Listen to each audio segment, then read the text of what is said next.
नमस्कार। आपके अपने YouTube चैनल समय की पुकार में मैं ओम कसारा आप सभी दर्शक बंधुओं का हार्दिक स्वागत और अभिनंदन करता हूं।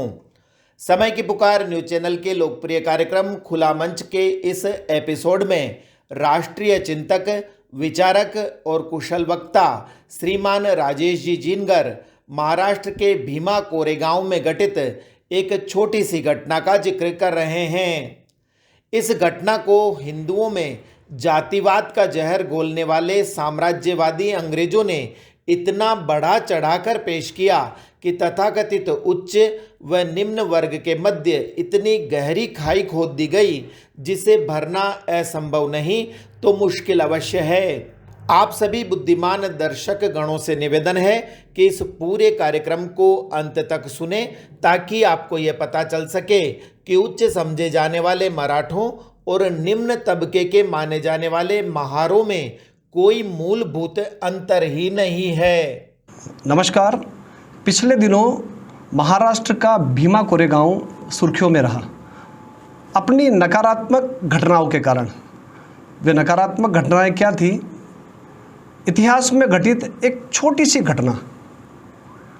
उस छोटी सी घटना को इतने विस्तारित रूप से विकृत किया जा सकता है और विकृतीकरण भी इस प्रकार का कि समाज को जातिवाद के मुहाने पर लाके खड़ा किया जा सकता है। इतिहास में वह छोटी सी घटना 1 जनवरी 1818 को घटित होती है, जब पेशवा बाजीराव द्वितीय पुणे विजय के अभियान पर निकलते।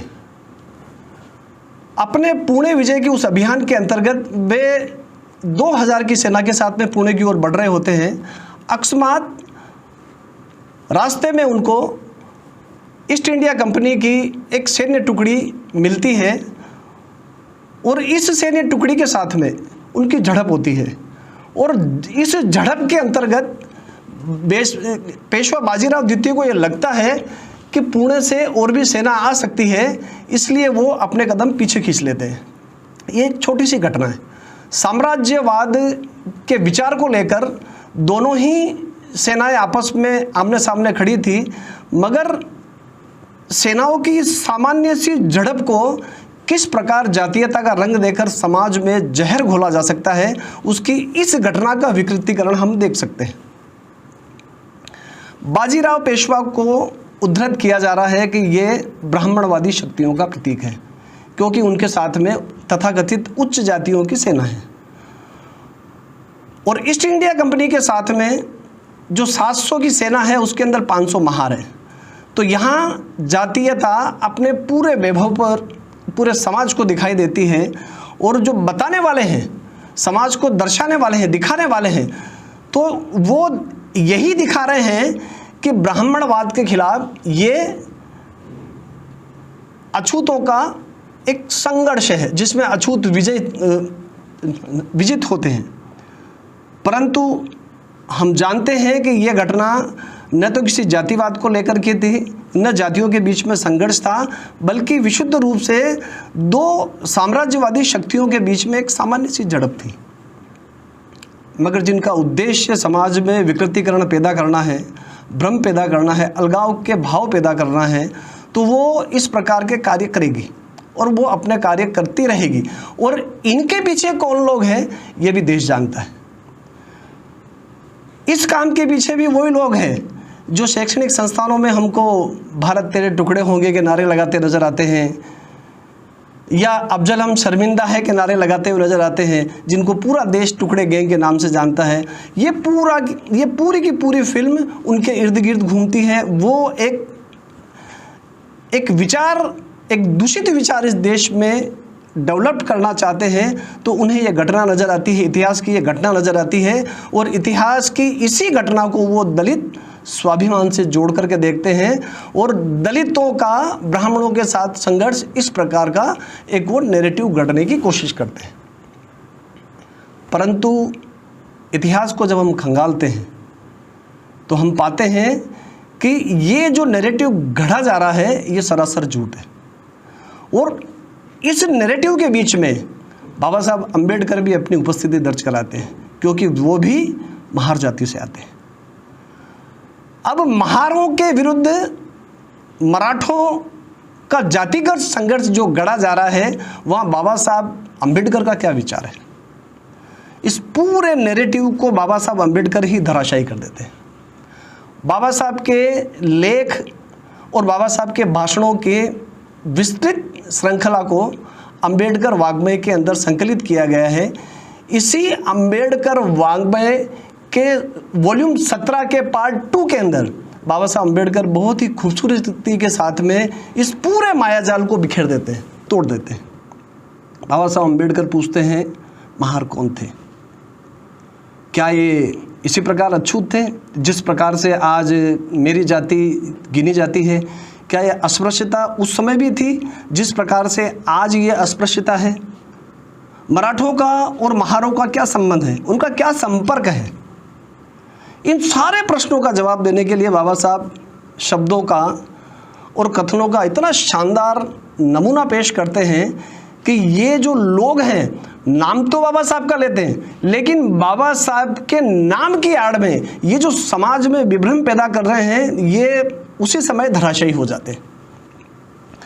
बाबा साहब अम्बेडकर लिखते हैं कि इस पूरे देश के अंदर जहाँ जहाँ पर भी महार है, वहाँ वहाँ पर मराठा है, और जहाँ मराठा नहीं है वहाँ महार भी नहीं है। तो इन दोनों जातियों के बीच में ऐसा क्या समन्वय है, ऐसा क्या तालमेल है कि एक की उपस्थिति जहाँ है तो दूसरा भी वहाँ उपस्थित है, एक जहाँ उपस्थित नहीं है तो दूसरा वहाँ पे गायब है। इस पूरे प्रश्न को खंगालते हुए वो मानव शास्त्र के विद्यार्थियों को भी चैलेंज करते हैं, उनको भी बताते हैं कि ये इस प्रश्न का जवाब देने में तुम भी नाकाम रहे हो और अपनी इस नाकामी को तुम पूरा कर सकते हो। वो चैलेंज देते हैं कि मैं देता हूँ तुम्हारे सामने विषय। फिर वो आगे बताना शुरू करते हैं कि मराठा और महार ये दोनों एक दूसरे के पूरक हैं। मराठाओं के कुल में जो कुल देवता है वही महारों के कुल हैं और उनके कुल देवता है। जिस प्रकार के नाम मराठों के कुलों के हैं, उसी प्रकार के नाम महारों के कुलों के हैं। तो मराठा और महार एक दूसरे से विलग नहीं हो सकते, एक दूसरे से अलग नहीं हो सकते। और इतिहास की ऐसी कई घटनाएं हैं जिसके अंदर हमको ये पता चलता है कि महार अदम्य साहसी जाति रही है इस देश की, कि महारों के इतिहास को जब हम खंगालना शुरू करते हैं, उनको देखना शुरू करते हैं और इस पूरे इतिहास के झरोकों में उसको झांकना शुरू करते हैं, तो पता चलता है कि जिन जिन क्षेत्रों में महारों की बस्तियां थी, उन बस्तियों के आसपास की ज़मीन शेष राज्य की ज़मीन से ज़्यादा महंगी थी। राज्य की आर्थिक व्यवस्था से जुड़ी हुई सारी की सारी क्रियाएं उनके साथ जुड़ी हुई थी। राज्य को खजाना एकत्रित करना हो या राज्य के राजा को एक स्थान से दूसरे स्थान पर आना जाना हो, तो अंगरक्षक के रूप में भी महार, और खजाना एकत्रित करने के लिए भी महार, और रक्षा सुरक्षा के रूप में भी महार, गुप्तचरी के मामले में भी महार, और जब राजा लड़ते हैं सेनाओं के अंदर अग्रिम पंक्तियों में भी महार। अब इतनी शक्तिशाली जाति, इतनी बहादुर जाति, और जिसके नाम के अंदर महाराष्ट्र नाम का भी प्रतिध्वनित होता है, यानी महाराष्ट्र के नाम में महार जाति प्रतिध्वनित होती है। तो ऐसी जाति का विकास, ऐसी जाति का जो इतिहास है इतना वैभवपूर्ण है कि इतिहास में से कई उदाहरण भी नजर आते हैं कि जैसे शिवाजी के पुत्र राजा राम जी ने शिवनक नाम के महार को उसकी बहादुरी के लिए कलम्भी नाम का गांव भेंट किया, जहाँ की देखभाल उसको करनी थी, जहाँ की जागीरी उसके पास थी। उसी के साथ में बेराट के किले को विजय करने के समय नगनक नाम के महार जब अपनी वीरता दिखाता है तो उसे सातारा गांव भेंट के रूप में मिलता है, जहाँ का वो पाटिल बनता है। जब सेना की परिकल्पना महारों के बगैर नहीं हो सकती, राज्य के कोष की परिकल्पना महार के बगैर नहीं हो सकती, राज्य की सुरक्षा और गांव की रक्षा सुरक्षा का मामला जब महारों के बगैर कल्पित नहीं हो सकता, तो वो महार सामाजिक विकास के उस डालान पे कैसे पहुंच गई? उनकी स्थिति निम्न से निम्नतर कैसे होती गई? इस प्रश्न का उत्तर भी बाबा साहब अम्बेडकर देते हैं। बाबा साहब अम्बेडकर अपने खोजपूर्ण कलम से सी भंडारकर के उदाहरण को लेते हैं। वो कहते हैं कि सी भंडारकर जिस प्रकार से अपनी बात करते हैं, जिस प्रकार से अपनी बात लिखते हैं, उसमें मुझे कुछ सच्चाई ध्यान पड़ती है कि सच्चाई इतनी है कि भंडारकर कहते हैं कि महार इसीलिए अछूत बन गए कि जो काम उनका था रक्षा सुरक्षा का और सैन्य शासन का, वो काम जब उनसे धीरे धीरे शने शने उनके पास कम होता गया तो मृत जानवरों को खाने लगे और मृत गायों का भक्षण भी करने लगे। इस कारण से वो शेष समाज से कटते गए और शेष समाज ने उनको अछूत मान लिया। तो मात्र इस घटना ने इतना बड़ा विचलन ला दिया और एक बहादुर जो जाति थी वो शेष समाज से कट गई। जबकि वास्तविक इतिहास क्या रहा है कि मराठों में जिस प्रकार के कुल होते हैं उसी प्रकार के कुल महारों में हैं, और मराठों में जो कुल होते हैं वही कुल क्षत्रियों में है।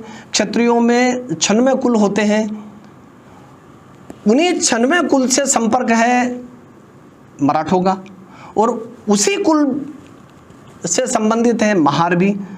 तो महार, मराठा और क्षत्रिय तस्वीर एक ही है, लेकिन इस तस्वीर के पीछे महार कैसे चले गए, इस बात को सी भंडारकर जब बताते हैं तो बाबा साहब अम्बेडकर की भी उसकी बात को सहमति देते हैं कि इस प्रकार एक वैभवशाली इतिहास लिए हुए जाति किस प्रकार समाज के नेपथ्य में जाकर के अपने अस्तित्व के लिए लड़ने लगती है और तथाकथित निचली जातियों के क्रम में आ जाती है, और इन